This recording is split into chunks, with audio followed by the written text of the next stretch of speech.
let's talk about some domestic issues now. This Sure. week you were in Georgia. You were there to talk about and promote the One Big Beautiful Bill. And Yep. it also comes in the same week that Texas Republicans approved 5 new Republican seats. So Sure. they expanded the map for Republicans in their state.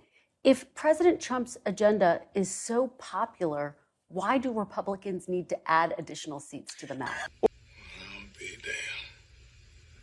Well, first of all, Kristen, you have to ask yourself, why have Democrats gerrymandered their states aggressively over the past 10 to 20 years? If you look, for example, at the popular vote in a lot of these states, and Massachusetts, where 32% of the residents of Massachusetts voted for Republicans, 0 Republican federal representatives. So we're not trying to sort of...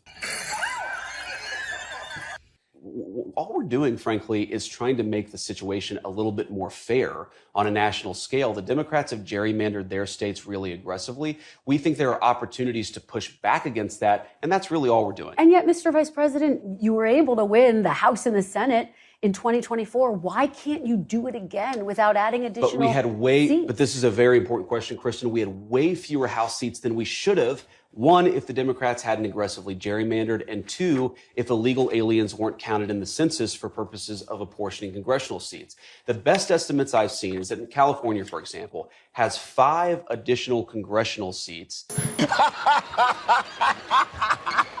than it should have, because they count illegal aliens for the purpose of apportioning representatives. Meanwhile, Ohio, my home state, lost a representative. We're literally losing representatives for American citizens in order to give congressional representation to illegal aliens. Republicans are trying to balance out the scales a little bit for basic fairness and for the integrity of our democracy, which the president cares about as much as anybody in the country. But of course, people who are here and who are not documented are not eligible to vote. But They're not eligible to vote, but they do go in the congressional apportionment. That's why California has so many more seats, is because they count illegal aliens. So even though they don't vote, well, some of them actually do vote, but hopefully most of them don't, they end up getting congressional representation that ought by right go to Americans. Oh, yeah.